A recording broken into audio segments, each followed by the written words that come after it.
Dan kita mengetahui bahwa siapapun yang pengen sukses, mau dunia akhirat atau mau dunia saja, maka dia wajib untuk melakukan persiapan diri. Umpamanya pemain sepak bola atau pemain bulu tangkis lah yang personal, atau kemudian pelari tercepat di dunia saat ini Usain Bolt yang bisa berlari kemudian 10 detik, di bawah 10 detik, 9, sekian detik. Ya, dia sprint 100 meter itu bukan kemudian langsung ikut di garis start. Ditanya kan gitu, berapa lama persiapan bisa 9 detik ini kemudian lari? 4 tahun Pak. 4 tahun sprint 100 meter itu 4 tahun latihannya. Berulang-ulang dia, ulang-ulang. Ya, nggak langsung ikut olimpiade kemudian menang, tapi kemudian apa? Kalah dulu. Kemudian apa Pak? Diulang-ulang. Dan pemain sepak bola yang profesional itu mau pertandingan nggak kemudian apa besok tanding, ya udah besok aja. Tapi mereka latihan, TC Pak, training center. Ya, kalau eventnya semakin akbar, semakin besar, TC-nya biasanya semakin lama. Nah, kalau Ramadan ini juga adalah event yang paling akbar dalam kehidupan kita, maka harusnya kita mempersiapkan diri luar biasa. Sekelas baginda Nabiullah Muhammad sallallahu alaihi wasallam, nabi kita yang mulia. Di bulan Sya'ban ini kata Aisyah radhiyallahu taala anha, Nabi sallallahu alaihi wasallam dua riwayatnya. Yang pertama adalah yang paling banyak beliau berpuasa itu puasa sunnah maksudnya, di bulan apa Pak? Di bulan Sya'ban. Paling banyak beliau berpuasa. Dalam riwayat yang lain, aku tidak pernah melihat Nabi sallallahu alaihi wasallam puasa full Pak, puasa sunnah maksudnya, kecuali di bulan Sya'ban. Jadi langsung beliau wisal, langsung nyambung dengan bulan Ramadan. Nabi orang yang spesial banget jamaah kaum muslimin. Mempersiapkan Ramadan begitu luar biasa. Yang beliau mengatakan bulan Sya'bannya adalah bulan yang mana manusia itu sering lalai, lengah mengabaikannya, padahal dia adalah bulan persiapan menuju Ramadan. Kita mau lomba lari Pak, gitu ya, katakan pekan depan, Ahad depan kita lomba lari Pak. Startnya jam 7, kita datang jam 7. Di mana posisi kita sudah itu Pak? Di belakang pasti. Karena yang posisi di depan jamaah kaum muslimin pasti yang datang lebih pagi. Jam 7 kemudian startnya jam 7, kita kemudian apa? Mulakannya nggak mungkin bisa sukses. Apalagi ibadah Ramadan ini. Walaupun berulang-ulang kita melaksanakannya, tapi kita wajib untuk melakukan persiapannya sebagaimana Nabi sallallahu alaihi wasallam. Apa yang beliau persiapkan? Yang beliau persiapkan yang pertama dan utama yaitu puasa di bulan Sya'ban ini. Tapi Ustaz, Nabi sallallahu alaihi wasallam bersabda, "Idza baqiya nisfun min Sya'ban fala tasumu." Rawahu At-Tirmizi. Ya. Kata Nabi sallallahu alaihi wasallam, kalau sudah lewat nisfu Sya'ban, tanggal 15 Sya'ban, 16, 17 ini sudah lebih. Fala tasumu, maka jangan berpuasa. Sunnah maksudnya, kecuali yang wajib, yang qadhaan silahkan. Ini bagi siapa Pak? Bagi orang yang tidak terbiasa puasa sunnah. Oh ini sepekan lagi mau puasa nih. Saya kemudian besok hari Senin dan Kamis saya kepingin puasa Senin Kamis. Nah ini dimakruhkan sudah. Bagi yang baru kepingin mulakan. Tapi yang sudah terbiasa Nabi Daud gitu ya, lanjut aja walaupun sudah lewat nisfu Sya'ban terus. Senin Kamis kan gitu terus aja jamaah kaum muslimin, hamba Allah yang dirahmati oleh Allah Subhanahu wa taala. Kenapa? Karena hadis tadi yang pertama dan yang kedua, Aisyah itu mengatakan paling banyak berpuasa. Kalau paling banyak kan lebih separuh. Kemudian kalau sebulan penuh ya pasti full di bulan Sya'ban ini. Nah, jadi jamaah kaum muslimin hamba Allah, persiapan ini menentukan yang namanya kesuksesan. Tidak ada orang yang sukses tanpa persiapan. Ya, yang ada adalah orang yang gagal. Jamaah kaum muslimin, hamba Allah yang dirahmati Allah Subhanahu wa taala, apa yang wajib kita persiapkan? 3 hal yang wajib kita persiapkan menyambut bulan yang penuh berkah ini. Yang pertama dan utama adalah banyak-banyak berdoa. Banyak berdoa. Kenapa, Pak? Satu, karena doa memang perintah Allah. Ud'uni astajib lakum. Minta kukabulkan, kata Allah Ta'ala. Innal ladzina yastakbiruna an ibadati sayadkhuluna jahannama dakhirin. Orang-orang yang enggan beribadah kepadaku, maksudnya adalah berdoa kepadaku, akan kumasukkan ke dalam neraka jahanam dalam keadaan terhina. Dan sahabat, tadi saya katakan sahabat Nabi itu berdoa untuk bertemu dengan Ramadan 6 bulan sebelum Ramadan. Jadi kalau Ramadan bulan ke-9, bulan kedua, bulan Safar, mereka sudah berdoa kepada Allah. Allahumma balighna Ramadan, Allahumma balighna Ramadan. Gitu ya, jamaah kaum muslimin. Atau yang paling populer mungkin Allahumma barik lana fi Rajab, bulan yang kemarin. Allahumma barik lana fi Rajab wa Sya'ban wa balighna Ramadan. Ya, kalau kita kemudian mendengar khutbah-khutbah di Masjidil Haram, itu khatibnya selalu kemudian berdoa setiap Jumat. Allahumma, kalau sudah Sya'ban ini, Allahumma barik lana fi Sya'ban wa balighna Ramadan. Mereka mengulang-ulang doa itu. Orang-orang yang alim, orang-orang yang kelas atas dalam ibadahnya kepada Allah, mereka melakukan persiapan, dan persiapan yang pertama dan utama adalah doa. Ya, sepekan ini Pak, mungkin sudah ada berapa orang? 10 orang mungkin yang saya kenal meninggal dunia. Sepekan ini saya kenal. Ya, jamaah kaum muslimin. Dan kita sama mengetahui doa itu bisa merubah takdir. Gitu ya. Dan kita juga tahu bahwa 1 kali pertemuan lebih banyak dibandingkan Ramadan, maksudnya bertemu dengan Ramadan dan puasanya benar. Lebih banyak puasa kita 1 kali dibandingkan dengan teman kita satu masjid nih yang aktif juga ibadah. Tapi Allah takdirkan kita lebih banyak kemudian Ramadannya katakanlah 5 atau 60 kali Pak. Kita berRamadan, dia cuma 59 kali. Maka insya Allah yang pertama kali masuk surga kita. Begitu sabda Nabi SAW ketika ditanya oleh seorang sahabat, 3 orang gitu ya, berteman A, B, C gitu ya, mereka semua 3-3-nya berjihad. Ternyata yang A lebih dahulu syahid. Ya. Kemudian si B, si C masih bertemu sekali lagi dengan Ramadan.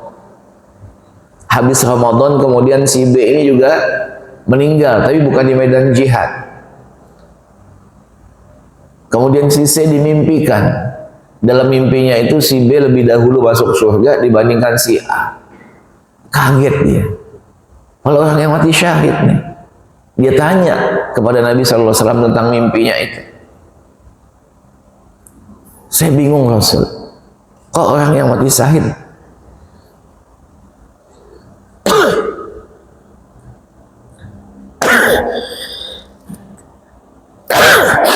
Alhamdulillah, Alhamdulillah, kok orang yang mati syahid kalah, dua-duanya masuk surga, tapi lebih dahulu yang B ini, dia nggak syahid. Kata Nabi, yang kamu bingungkan yang mana? Yang kamu bingungkan yang mana? Mana yang bingung? Kata Nabi, ini pas aja. Loh, yang satu mati syahid, yang satu masih mati bukan di medan jihad. Kata Nabi SAW, bukankah yang B lebih banyak bertemu dengan Ramadan? 1 kali dibandingkan yang mati syahid. Iya betul ya Rasulullah. Nah itu yang menyebabkan dia lebih awal masuk surga dibandingkan dengan yang mati syahid. Ini Ramadan ini bukan main-main, Pak. Ya, bukan bulan yang main-main. Tapi dia bulan di mana orang bisa lebih dahulu dimasukkan ke dalam syurganya Allah Ta'ala dibandingkan dengan orang yang mati syahid sekalipun. Nah, makanya kita jamaah kaum muslimin, hamba Allah yang dirahmati Allah, banyak-banyak berdoa. Banyak berdoa jamaah kaum muslimin. Ya, karena kita tahu doa bisa menolak takdir. Walaupun nanti pada akhirnya semua kita akan mati. Ya, kullu nafsin dha'iqatul maut. Yang bernyawa pasti akan merasakan kematian. Nah, jadi yang pertama dan utama jamaah kaum muslimin, hamba Allah yang dirahmati Allah Subhanahu wa taala adalah banyak-banyak berdoa. Allahumma barik lana fi Rajab wa Sya'ban, atau sudah Sya'ban ini, Allahumma barik lana fi Sya'ban wa balighna Ramadan. Berkahi bulan Sya'ban kami ya Allah, sampaikan kami di bulan Ramadan. Kalaupun jamaah kaum muslimin, kalaupun kita meninggal sebelum masuk bulan Ramadan, ini ya, sebelum masuk bulan Ramadan sudah meninggal, tapi kita serius dalam berdoa untuk disampaikan di bulan Ramadan, maka pahala kita sudah Allah kemudian sempurnakan. Kita nggak puasa karena kita meninggal dunia, tapi pahala puasa itu sudah kita dapatkan walaupun di dalam liang lahat. Kita kepingin di bulan puasa tahun ini tadarus, gimana mau tadarus kita sudah meninggal dunia? Dapat pahalanya jamaah. Kita kepingin i'tikaf di 10 akhirnya, kita udah meninggal dunia, kita dapat pahalanya. Ini pentingnya kita berdoa. Makanya Allah mengatakan, Rasulullah SAW mengatakan, Allah tidak akan mengijabah doa yang dipanjatkan dengan hati yang lalai. Ghafilin lahin, kata Nabi SAW. Doa yang dipanjatkan dengan hati yang lalai berarti nggak serius. Tapi kalau orang kemudian doa dengan hati yang khusyuk, yang yakin, ud'ullah wa antum muqinuna bil ijabah, yakin ketika berdoa Allah akan ijabah doa-doa kamu, walaupun jasad kamu masuk ke dalam liang lahat, tapi doa kamu diijabah oleh Allah. Apa itu? Pahala Ramadan yang kamu kepingin kemudian Ramadan lebih baik tahun ini, tadarusnya lebih banyak, qiyamul lailnya kemudian lebih lama, gitu ya. Kemudian i'tikafnya bukan hanya sekali dalam 10 hari, tapi kemudian 10 hari enggak keluar-keluar. Walaupun sudah meninggal dunia dapat pahala sempurna. Kenapa? Karena Nabi SAW menyampaikan kepada kita dalam suatu hadis qudsi, Allah berfirman, man hamma bihasanatin falam ya'malha katabahallahu hasanatan kamilatan. Ya, hadis qudsi sampaikan oleh Imam Bukhari dan Muslim. Man hamma, barang siapa yang bertekad. Ibnu Rajab Al-Hambali mengatakan ham bukan ham hak asasi manusia, Pak. Ham dalam artian bahasa Arab. Man hamma bihasanatin, siapa yang sudah bertekad, dan tekad kita itu dalam munajat kita, Pak, dalam doa kita. Bihasanatin, untuk melakukan satu amal kebaikan, yaitu amal Ramadan, yang di dalamnya kemudian ada tadarus, ada tarawih, ada itikaf, ada berinfak, ada membukakan orang yang berpuasa, ada kemudian apa Pak? Memberikan makan bagi yang sahur dan lain sebagainya. Falam ya'malha, terhalang dia untuk melakukannya. Kenapa? Mati udah. Katabahallahu hasanatan kamilatan, sempurna kebaikannya itu Allah catat. Jadi jangan dianggap remeh yang namanya doa yang penuh keyakinan hati kita kepada Allah untuk dikabulkan. Jadi kenapa Allah suruh kita doa jamaah kaum muslimin? Satu, perintah Allah Subhanahu wa taala. Dua, walaupun kita terhalang, tapi kita udah punya tekad, ini bagaimana tidak terhalang meninggal? Allah akan catat sebagai kebaikan yang sempurna. Ini yang dikatakan oleh Nabi sallallahu alaihi wasallam, niyatul mukmin khairum min amalihi. Niat orang mukmin itu, Pak, tekad orang mukmin itu itu lebih baik daripada amalnya.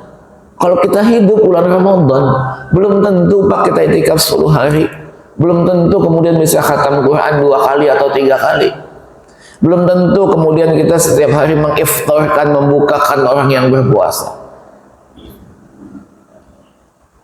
Ya, jamaah kaum muslimin, ini yang disebut dengan ibadah hati. Apa Pak? Ibadah hati. Memang hati dinilai oleh Allah Subhanahu wa taala. Iya. Kalau hati tidak dinilai aktivitasnya oleh Allah Subhanahu wa taala, kan Allah mengatakan di penghujung ayat itu bima kasabat qulubukum. Bima kasabat qulubukum. Disebabkan oleh kerja hatimu. Baik kerja hati untuk berniat kebaikan maupun kerja hati dalam artian untuk apa Pak? Keburukan. Ada nilainya. Kalau tidak dinilai oleh Allah Subhanahu wa taala yang namanya hati kita, maka orang munafik nggak ada yang masuk neraka. Halo Pak? Maka orang munafik tidak ada satupun yang masuk neraka. Kenapa? Karena orang munafik sholat nggak Pak? Pak? Sholat nggak Pak? Sholat. Puasa nggak dia Pak? Puasa. Berinfak nggak dia Pak? Kenapa masuk neraka jahanam? Hatinya menyelisihi amalnya.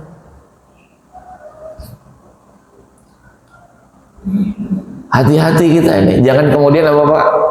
Kita menyangka aman aja. Kan kita pernah diingatkan oleh Nabi Sallallahu Alaihi Wasallam, ya, supaya clear ini Pak pembahasan ini sebelum poin 2 dan 3 saya sampaikan. Nabi Sallallahu Alaihi Wasallam menyampaikan kepada kita dunia ini, gitu ya. Manusia kaitannya dengan dunia dibagi menjadi 4 golongan. Ya Pak ya, dunia ini kaitannya dengan manusia dibagi menjadi 4 golongan kata Nabi SAW. Golongan yang pertama adalah rajulun atahullahu malan wa ilman. Ya. Fahalakatihi fil haqq. Itu jamaah kaum muslimin. Orang yang pertama itu yang dikasih harta, dikasih ilmu. Kasih harta, dikasih ilmu. Dan dia habiskan hartanya dalam bingkai ilmu agamanya itu untuk jalan yang hak, fisabilillah. Orang ini kata Nabi SAW sebagai afdolul manazil, sebaik-baiknya kedudukan manusia, seutama-utamanya kedudukan manusia yang begini nih, yang punya harta, yang punya ilmu, dia habiskan fisabilillah nih hartanya. Ini orang yang paling utama kedudukannya di sisi Allah. Yang kedua siapa kata Nabi SAW? Rajulun atahullahu ilman wala malan. Orang yang dikasih ilmu tapi nggak dikasih harta oleh Allah. Tapi dia berniat, saya kalau kaya, saya kepingin yang seperti nomor 1. Yang nomor 1 itu uangnya digunakan untuk bangun masjid, gitu ya. Dia sendiri yang banyak masjid itu, bangun rumah sakit gratis bagi orang-orang yang ada, mau miskin mau kaya, bikin sekolah gratis, bikin rumah tahfiz gratis, semuanya gratis Pak. Yang nomor 1 tadi, dan memang sudah dia wujudkan itu. Sedangkan yang nomor 2 nggak punya uang, nggak punya harta, beli beras aja susah Pak, yang kiloan pakai yang sasetan dia belinya, gitu ya Pak. Tapi dia bertekad, saya kalau kemudian kaya saya kepingin seperti yang nomor 1 tadi. Sampai mati dia nggak pernah bangun masjid, sampai mati dia nggak pernah bangun sekolah gratis, rumah sakit gratis, rumah tahfiz, membantu Palestina, nggak pernah Pak. Apa kata Nabi SAW? Orang yang nomor 2 ini pahalanya sama seperti yang nomor 1. Nggak pernah infak, nggak pernah bangun masjid, karena beli nasi aja sulit. Tapi pahalanya kata Nabi, karena niatnya sama, dia seperti yang pertama. Yang ketiga kata Nabi SAW, yang punya harta gak punya ilmu. Hartanya digunakan untuk maksiat, beli wanita puluhan juta, ratusan juta, jamaah kaum muslimin, pelacur maksudnya kan gitu ya, main judi kan gitu ya, narkoba, pokoknya digunakan untuk maksiat hartanya. Kata Nabi SAW, ini seburuk-buruknya manusia. Yang keempat, nggak dikasih ilmu, nggak dikasih harta, punya cita-cita. Yang nomor 4 ini, saya juga kalau kaya, kepingin kemudian seperti yang nomor 3, setiap hari kemudian apa, berzina dengan artis-artis kelas kakap gitu, umpamanya kan gitu ya, yang bisa dibeli ya, karena nggak semua kan gitu, yang bisa dibeli kan begitu, umpamanya kan gitu ya, yang bisa dibeli jamaah kaum muslimin. Dia tidak pernah kemudian berzina dengan wanita-wanita yang cantik itu yang bisa dibeli, Pak. Dia nggak pernah ke kasino gitu ya. Saya juga kepingin judi di Macau, di mana gitu ya, jamaah kaum muslimin, di Hong Kong apalah namanya gitu ya. Kemudian apa Pak, saya juga kepingin ngisap heroin. Oh, beli beras aja nggak sanggup ya. Dia tidak pernah melakukan itu. Tapi kata Nabi SAW, dia sama dalam niatnya dengan yang nomor 3 tadi. Apa namanya itu Pak? Kerja hati. Makanya Allah Subhanahu wa Ta'ala mengingatkan kepada kita, jamaah kaum muslimin, hamba Allah yang dirahmati oleh Allah Subhanahu wa Ta'ala. Ya, dalam surah Al-Hujurat itu Allah mengingatkan kepada kita, jamaah kaum muslimin. Ya. Makanya di dalam Islam jagalah hati gitu ya. Jangan kemudian hati dibuat liar, Pak. Hati dibuat liar. Apa kata Allah Subhanahu wa Ta'ala dalam surah Al-Hujurat ayat yang ke-7, jamaah kaum muslimin, hamba Allah yang dirahmati oleh Allah Subhanahu wa Ta'ala. Sebentar ya Pak ya.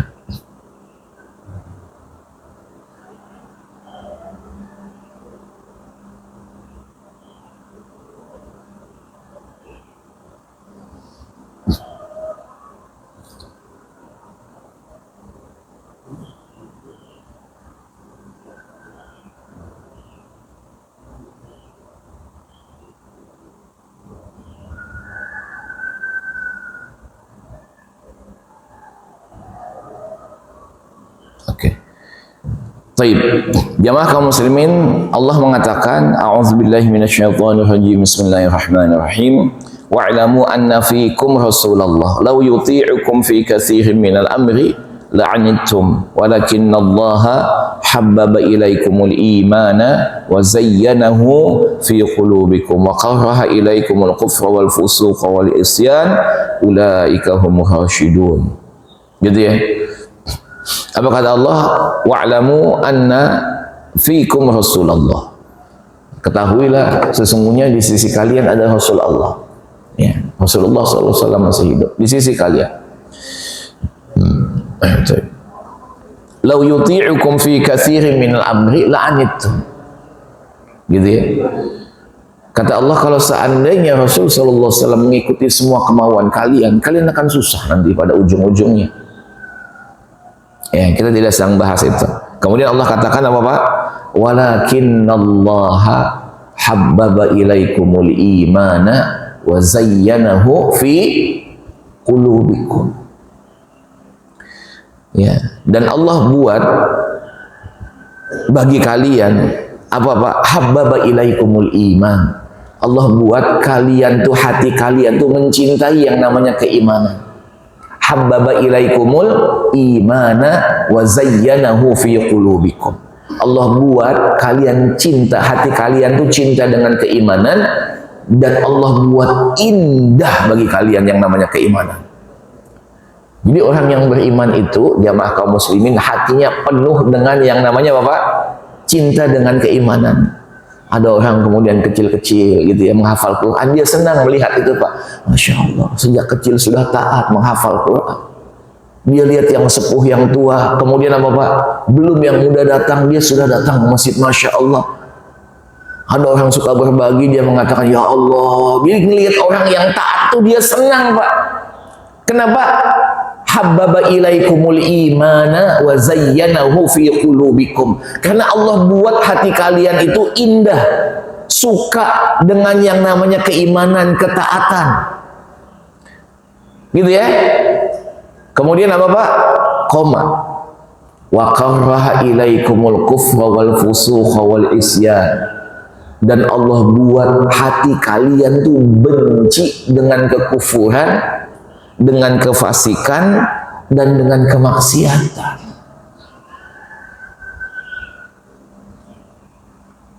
Nggak mungkin, Pak, hati orang yang beriman itu melihat orang selingkuh nggak ketahuan, kemudian dia punya cita-cita yang sama. Wah, enak ya selingkuh nggak ketahuan. Nggak mungkin. Wa karraha ilaikumul kufra wal fusuqa wal isyan. Aneh kalau ada jamaah Masjid Al Hidayah melihat kemudian orang yang mesum, kemudian dia punya cita-cita melakukan itu. Ini Allah yang bilang, bukan saya. Hati, Pak, bukan amal. Hati aja udah begitu. Melihat yang taat senang, melihat yang maksiat benci. Nggak mungkin ngelihat yang taat suka, ngelihat yang maksiat juga suka. Nggak mungkin. Air bersatu dengan minyak. Makanya kata Nabi SAW, man ra'a minkum munkaran, kalau kalian melihat kemungkaran, falyughayyirhu biyadi. Kalau sanggup rubah dengan kekuasaan. Gitu ya, Pak ya. Kalau sanggup rubah dengan kekuasaan. Kenapa, Pak? Karena orang kalau sudah berkuasa itu semaunya aja, Pak. Dan gak ada yang bisa kemudian mencegahnya. Coba orang Yahudi, Pak, sekarang bunuh saudara kita di Palestina. Siapa yang bisa mencegahnya di dunia ini, Pak? Siapa? Siapa, Pak? Semua kita diam. Tetangga-tetangganya orang Arab itu, Pak, punya senjata mereka, Pak. Diam, Pak. Kenapa? Penguasa dunia. Nah, kalau yang di Indonesia ini baru anak-anaknya aja, Pak. Kecil. Mana umat Islam? Dibantai kemarin, Pak. Hari Jumat kemarin mau kemudian ngambil gandum gitu ya, tepung untuk kemudian dimakan. Ngumpul, Pak, di truk itu. Ditembakin 122 atau 121 yang syahid insya Allah, yang ratusan 700-an kemudian luka-luka. Mana, Pak? Mana yang lain? Diam kan? Itu penguasa dunia, Pak. Orang kalau sudah berkuasa nggak ada yang berani, Pak. Cari aman semua. Gitu ya. Nah, kalau kecurangan pemilu itu kecil, Pak. Kalau orang sudah dibunuh, mana? Semua diam. Nggak ada yang berani. Makanya nggak boleh orang Muslim kemudian apa? Melihat kemungkaran didiamkan. Begini jadinya, Pak. Sudah hampir 5 bulan kan kaum muslimin di Gaza, di Palestina dibantai, Pak. Mana? Jangankan memerangi Israel, membuka pintu aja untuk kemudian mereka keluar dari Gaza. Berani, Pak? Nggak ada yang berani. Ini fakta. Makanya kepingin diikuti oleh negara-negara yang lain kan gitu. Iya, jadi penguasa yang zalim itu nggak ada yang berani nantangin. Semua bisa diatur. Ini fakta. Siapa, Pak, negara Arab yang berani, Pak? Sama Yahudi yang kecil itu, Pak. Siapa, Pak? Siapa? Nggak ada. Diam semua kita kan. Cuma demo aja kan, Pak. Berubah demo itu, Pak. Ya, cuma sakit telinganya aja dia kan gitu. Nggak ada apa-apanya, Pak. Mereka tahu ini fakta. Kalau orang yang zalim berkuasa begitu, Pak.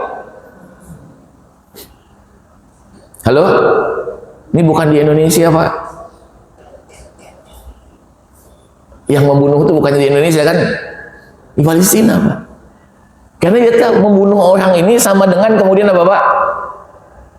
Sama dengan meludah lah kira-kira begitu. Orang nggak ada yang protes. Ya protes doang kan gitu. Udah sampai di situ dengerin aja, dengerin, nggak apa-apa. Jadi mereka sudah punya pengalaman. Ya, jamaah kaum muslimin. Yang kedua, kalau nggak sanggup dengan lisannya, fal yughayyirhu bilisanihi, dengan mulutnya, dengan tulisannya.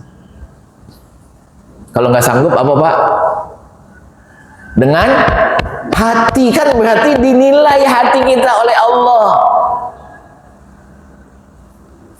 Dan tidak ada di setelah kemudian pengingkaran dalam hati kezaliman itu keimanan. Betul nggak? Wadzalika dha'aful iman. Pengingkaran dalam hati itu adalah selemah-lemahnya iman. Ya kan gitu. Begitu yang zalim berkuasa, ya kita cuma bisa menerima. Cuma bisa menerima saja. Ya sudah, terima aja kan begitu ya. Astagfirullahaladzim. Ya, oke. Jadi nggak mungkin orang yang beriman hatinya suka dengan kemaksiatan. Wa qarraha ilaikumul kufra wal fusuqa wal isyan. Allah buat benci hati orang yang beriman, karena memang cintanya hanya kepada ketaatan, dia pasti akan benci dengan kekufuran, kefasikan, fasik itu pembangkangan, dan kemaksiatan. Gitu ya Pak ya? Halo Pak? Itu. Tapi bisa kemudian kekufuran, kefasikan ini, kemaksiatan kemudian bisa berubah Pak, gara-gara duit. Betul nggak Pak? Nah, itu fakta.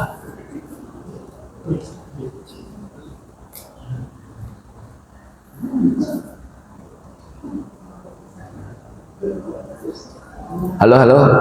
Kan sudah lewat pemilu Pak, aman kan jadi kan gitu ya? Aman Pak. Kan gitu ya. Kewajiban kita, kalau saya sih alhamdulillah kalau beli beras aja bisa masih kan gitu ya, jamaah kaum muslimin. Yang nggak bisa beli beras kemudian dijogetin aja kan gitu ya, jamaah kaum muslimin hamba Allah yang dirahmati oleh Allah Subhanahu wa taala. Saya kepingin sampaikan sebuah kisah nih Pak. Ini memang kisah lama gitu ya. Perdana Menteri Inggris dulu, dan dia juga yang punya andil apa namanya memasukkan orang Yahudi ke Palestina. Winston Churchill, gitu mungkin cara membacanya, kalau salah tolong dikoreksi. Winston Churchill, ya. Kemudian dia kepingin menyampaikan pidato kenegaraannya di stasiun apa namanya studio radio gitu ya, stasiun radio apa gitu, BBC jamaah kaum muslimin. Sampai sekarang masih ada BBC ini. Naik taksi untuk menyampaikan pidato kenegaraan pada saat itu. Belum ada TV jamaah kaum muslimin, cuma ada radio pada saat itu. Taksi kemudian sudah sampai ya di mana, di tempat apa, di BBC itu jamaah kaum muslimin. Kemudian apa, dia bayar taksi itu, kemudian selain dibayar dia minta kepada sopir taksi itu untuk apa Pak? Tunggu. Bisa tunggu saya nggak 1 atau 2 jam? Oh nggak bisa, kata supir taksi. Kenapa? Katanya kan gitu. Saya kepingin mendengarkan gitu ya pidato kenegaraan Winston Churchill. Dia nggak tahu dia sedang ngomong sama siapa. Bangga nih Pak Perdana Menteri ini. Supir aja kepingin mendengar apa Pak? Pidato kenegaraan saya. Akhirnya karena senang, bangga gitu ya, supir taksi aja kemudian wah luar biasa ini gitu ya, dikasih duit apa Pak? 20 pound sterling. Mungkin 1 pound sterling itu sekarang 25.000 lah. Kalau 20 berarti ya 500.000 Pak. Kayak serangan Fajar kemarin lah kira-kira begitu. Asik gitu ya Pak ya. Apa dia bilang Pak? Pak, dia bilang kan gitu, Mister, mau 1 jam, mau 2 jam, mau 3 jam, saya tunggu Anda. Peduli amat, setan gitu ya kira-kira ya, sama Winston Churchill katanya. Saya tunggu sini katanya. Apa Pak? Duit. Itu yang kata orang Arab, al-fulus tughayyirun nufus. Duit itu bisa merubah kepribadian seseorang. Serius ini. Harta, jabatan gitu ya, bisa merubah kepribadian seseorang. Dari penentang menjadi penjilat, kasih duit. Ya, jamaah kaum muslimin hamba Allah yang dirahmati oleh Allah Subhanahu wa taala. Ini ya jamaah kaum muslimin.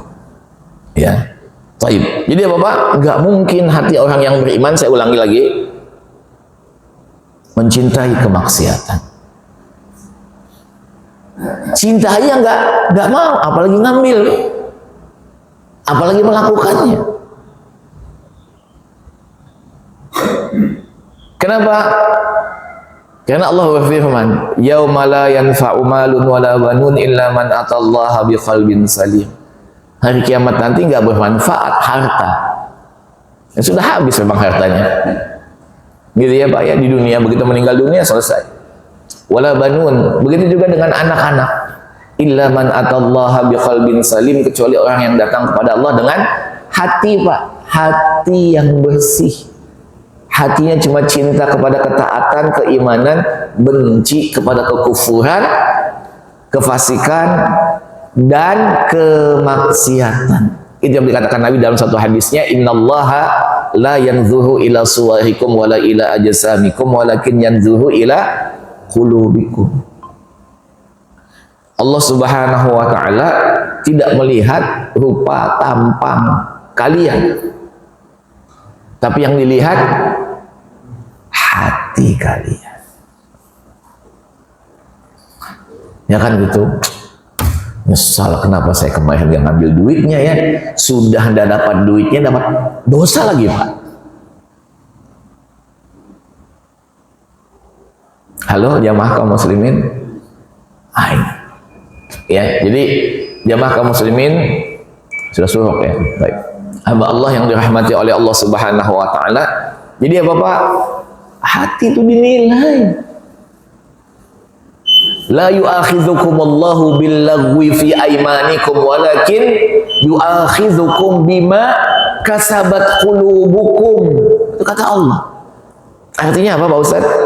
Allah tidak akan kemudian apa? Menghukum kamu. Gitu ya, disebabkan kemudian ucapan yang tidak diniatkan. Berjanji tidak diniatkan. Begitu aja gitu ya. Tapi ada yang kemudian jamaah kaum muslimin tak terucapkan, tapi kemudian apa? Tekadnya luar biasa di dalam hati. Itu yang akan diazab, itu yang akan dihitung oleh Allah Subhanahu wa taala. Saya nggak ngomong apa-apa Pak Ustaz. Hatimu saya tidak tahu. Tapi ingat Allah tahu. Kalau memang ucapan kamu sesuai dengan hati kamu, alhamdulillah. Kalau tidak, istighfar.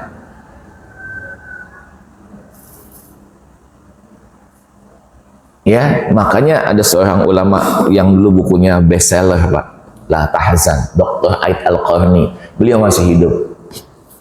Ya, La Tahzan, jangan sedih. Beliau punya buku kecil juga, buku saku aja lah. Miftahun Najah, ya, kunci sukses itu kata beliau yang pertama dan utama adalah sidqun niyah atau ikhlasun niyah, niat yang ikhlas, niat yang benar. Ya di sini tempatnya, hati.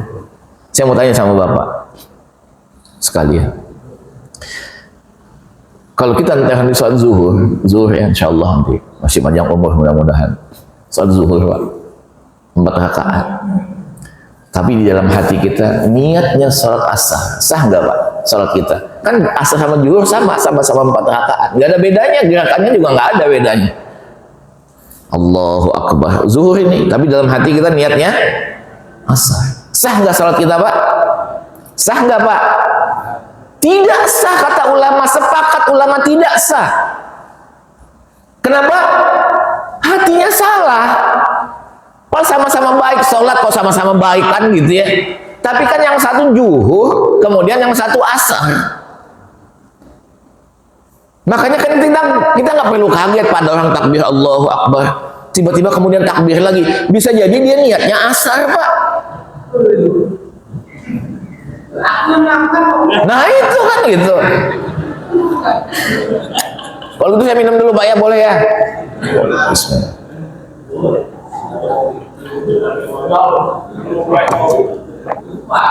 Sudah tua berarti kan Pak, gitu kan?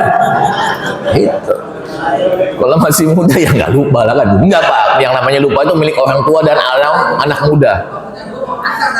Nah itu Pak. Nah kalau subuh terlalu banget Pak kan gitu ya, mataharinya sudah terbit gitu. Ya. Iya bisa Pak. Setan itu kan yuwaswisu fi sudurin nas minal jinnati. Betul Pak. Bapak kalau tetap kemudian ke sholat tadi niatnya asar padahal zuhur, nggak diterima sholatnya Pak. Masya Allah. Niatnya apa Pak tadi zuhur?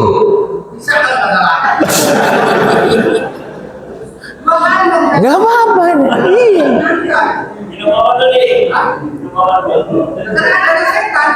Iya. Makanya apa Pak? Sebelum kemudian apa? Dalam mazhab Syafi'i ya tentunya ya kan gitu ya. Beda mazhab itu kan biasa. Sebelum kemudian berniat di dalam hati itu kita niat dengan lisan talafus niyah, gitu kan? Jadi sebelum kemudian takbir ngomong dulu supaya omongan itu menguatkan hati. Itu kan prinsip Imam Syafi'i begitu. Walaupun versi imam yang lain bid'ah, tapi versi beliau ucapan itu menguatkan hati. Usolli fardhu subhi itu menguatkan hati Pak. Bagi orang yang was-was seperti Bapak tadi itu seperti itu. Obatnya itu begitu. Supaya ketika takbir hatinya sudah kuat. Karena orang yang beriman itu mulut dan hatinya satu. Kalau kemudian sudah subuh ya. Iya makanya. Iya makanya saya bilang tadi Pak, dikuatkan dulu dengan lisan. Iya, taib. Sudah tahu Pak. Insya Allah sudah tahu, nggak lagi diulang gitu ya Pak ya. Insya Allah. Oke. Sudah Pak, cukup selesai? Oke, taib. Saya minum lagi kalau gitu.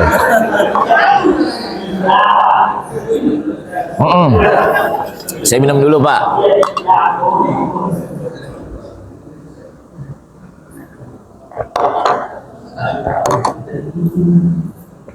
Baik, saya lanjutkan ya.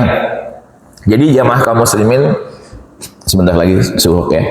Jamaah kaum muslimin hamba Allah yang dirahmati Allah Subhanahu wa taala. Jadi hati itu dinilai, Pak. Makanya jangankan melakukan kemaksiatan, sudah terlintas kemaksiatan di dalam hati, kita istighfar. Astagfirullahaladzim. Kenapa istighfar Ustaz? Ustaz orang baik loh. Bisa jadi kemudian lintasan-lintasan itu apa Pak? Menjadi kemudian apa? Hawa nafsu. Udah. Begitu hati dikuasai dengan yang namanya hawa nafsu, jalan terus dia. Makanya ketika sudah ada niatan, langsung istighfar, langsung dibunuh. Bukan kemudian apa? Dibiarkan aja. Gitu ya. Seperti itu. Saya ulangi lagi tadi apa Pak? Melihat orang selingkuh nggak ketahuan kepingin gitu ya Pak, ya kan gitu ya. Musibah ini. Tapi nggak pernah kan Pak? Nggak pernah, alhamdulillah. Jadi kalau cuma salah niat ketika sholat itu aman itu Pak, ya kan gitu ya. Kalau cuma niat sholat kemudian salah itu aman insya Allah. Ya seperti itu. Ya kan itu Pak ya. Apalagi Pak? Ini contohnya kan itu, wah alhamdulillah saya jadi pejabat gitu ya kan Pak ya. Kemudian apa Pak? Kepingin korupsi, walaupun tidak korupsi Pak, naudzubillah min dzalik. Sudah nggak korupsi, dapat pahala, dapat dosa korupsi coba. Naudzubillah min dzalik kita. Ini dahsyat luar biasa yang namanya agama kita ini, jamaah kaum muslimin itu semuanya dijaga. Jadi ya, jadi ud'ullaha wa antum muqinuna bil ijabah. Ya. Dan keyakinan itu dalam hati. Berdoalah, yakinlah bahwa doa kamu akan diijabah oleh Allah, dikabulkan oleh Allah. Nah itu Pak ya. Itu yang pertama. Jadi banyak-banyak berdoa. Yang kedua, ya, persiapan Ramadan itu adalah banyak-banyak menuntut ilmu. Jadi ya jamaah kaum muslimin, banyak-banyak menuntut ilmu. Ya, tuntut ilmu jamaah kaum muslimin. Seperti itu. Oh, kita tahu ternyata apa? Niat untuk balas dendam itu niatnya aja udah kemudian apa Pak, merugikan kita. Niatnya aja kan itu, oh, saya disakiti, besok saya balas dendam gitu ya. Sakit kita, oh kita nggak perlu yang begini nih, yang hasad begini nih kan begitu ya. Justru kemudian Nabi SAW ketika disambit dengan yang namanya batu oleh penduduk Taif, beliau kemudian ditawarkan dalam riwayat Malakul Jabal, malaikat gunung, dalam riwayat malaikat Jibril. Saya balik ya Jabal Taif ini ya, gunung Taif, saya ratakan ini. Nabi mengatakan apa Pak? Jangan. Allahumma ighfir liqaumi fa innahum la ya'lamun. Jangan. Karena versi Nabi SAW boleh jadi orang tuanya begini rusak nih. Tapi kemudian apa Pak? Anak cucu keturunannya, saya berdoa dari tulang sulbi mereka lahirlah generasi Islam. Dan betul Pak, ini semua generasi yang pertama nih rusak, yang nyambitin Nabi SAW, dan semua anak-anak mereka yang nyambitin Nabi SAW adalah orang yang berislamnya luar biasa. Semuanya masuk Islam. Bapaknya dulu penentang dakwah Nabi, disambit Nabi, bukan disambut. Tapi semua anaknya masuk Islam. Makanya ketika Nabi SAW wafat, di hampir semua jazirah Arab itu Pak, ada yang namanya orang-orang murtad. Ya, murtad, kecuali di tiga tempat yang tidak ada orang murtadnya. Satu Mekah, karena banyak sahabat. Dua kemudian Madinah, ngumpul juga para sahabat di situ. Yang ketiga adalah Taif. Gak ada orang murtadnya Pak. Kenapa kata ulama kita? Kalau yang dua ini jelas. Sahabat ngumpul di dua kota ini. Taif. Taif itu dijaga oleh doa Nabi tadi itu. Saya kepingin dari tulang sulbi orang yang nyambitin saya ini semua Islam. Akhirnya ketika kemudian ada opsi, yuk murtad kembali gitu ya kan, gitu ya, kembali ke agama nenek moyang. Pimpinan orang Taif itu Pak mengatakan, kita ini adalah kabilah yang paling terakhir masuk Islam. Jangan sampai kita menjadi kabilah suku yang pertama kali keluar dalam Islam. Sebab apa itu Pak? Sebab doa Nabi SAW. Jadi jangan dianggap receh yang namanya doa itu Pak. Ad-du'a huwal ibadah. Doa itu adalah ibadah itu sendiri. Ya, malam yas'alillah yaghdab alaihi. Orang yang nggak mau doa sama Allah, Allah akan benci sama dirinya. Doa itu kan permintaan, tolak kita kepada Allah Subhanahu wa taala. Allah senang dimintai jamaah kaum muslimin. Kalau kita kan nggak suka ya Pak ya dimintai kan? Nggak suka kita. Iya namanya makhluk ya begitu. Ya, kalaupun suka nanti ada fase di mana kita bosan. Ini kayak minum obat aja pagi siang malam datang ke rumah saya minta duit itu kan Pak ya, ada fase itu Pak, walaupun duit kita masih satu gudang Pak, satu rumah, tapi ada di fase kemudian kita mengatakan apa, kayak minum obat aja datang ke rumah gua lu ya, gitu ya jamaah kaum muslimin. Tapi Allah Subhanahu wa taala tidak pernah kemudian apa Pak, bosan ya dengan munajat kita, dengan doa kita. Makanya berdoalah. Kemudian yang terakhir jamaah kaum muslimin, hamba Allah yang dirahmati Allah, yang terakhir adalah jaga kesehatan. Gitu ya Pak ya. Jaga apa Pak?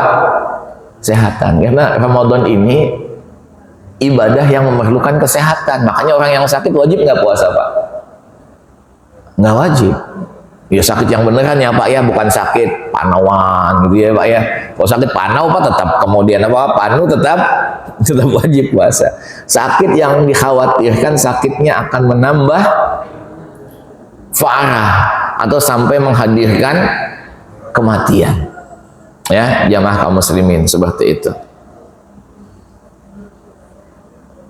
Karena Allah mengatakan wa in kuntum marda aw ala safarin fa iddatum min ayyamin ukhra. Ini Allah yang mengatakan kalau sakit atau safar boleh diganti di kesempatan yang lain. Coba tanya orang yang pernah mengqadha salat, istri kita lah. Kalau kita kan insyaallah alhamdulillah saya belum pernah gitu. Dan jangan jamaah kaum muslimin. Gitu ya. Gimana Pak? Tanya sama istri kita. Enak nggak puasa di bulan selain bulan Ramadan? Artinya puasa kodok lah bagi dia kan, ganti gitu. Jawabannya apa Pak? Nggak enak. Tetap enak yang namanya puasa di bulan Ramadan. Jaga apa Pak? Kesehatan. Kenapa? Nabi mengatakan al-mu'minul qawi khairun wa ahabbu ilallah minal mu'minid dha'if. Wa fi kulli khair ihris ala ma yanfa'uka wasta'in billah wa la ta'jas. Itu ya kata Nabi sallallahu alaihi wasallam apa? Orang mukmin yang kuat, yang sehat, Pak. Kuat, sehat. Khairun, pertama baik. Wa ahabbu ilallah, dia baik dan lebih dicintai oleh Allah daripada orang mukmin yang lemah.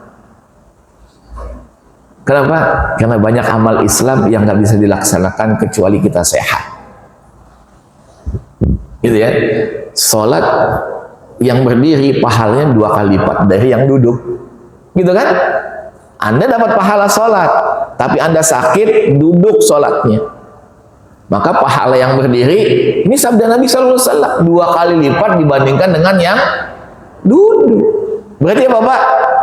Sehat berdiri itu pahalanya 2 kali lipat daripada yang duduk. Artinya apa? Jaga kesehatan, gitu ya jamaah kaum muslimin. Jaga apa Pak? Kesehatan. Ya, seperti itu mungkin yang saya dapat sampaikan. Sudah waktunya. Mudah-mudahan kita bisa terus berdoa kepada Allah, bermunajat, Allahumma barik lana fi Sya'ban wa balighna Ramadan. Tuntut ilmu Pak, khususnya fikih Ramadan, walaupun sudah tahu buka lagi. Kemudian yang terakhir adalah jaga kesehatan. Ya, karena menjaga kesehatan ini juga ibadah di dalam Islam. Ya, seperti itu. Mau sholat qiyamul lail Pak, badannya demam, kena air menggigil Pak, nggak jadi qiyamul lail Pak.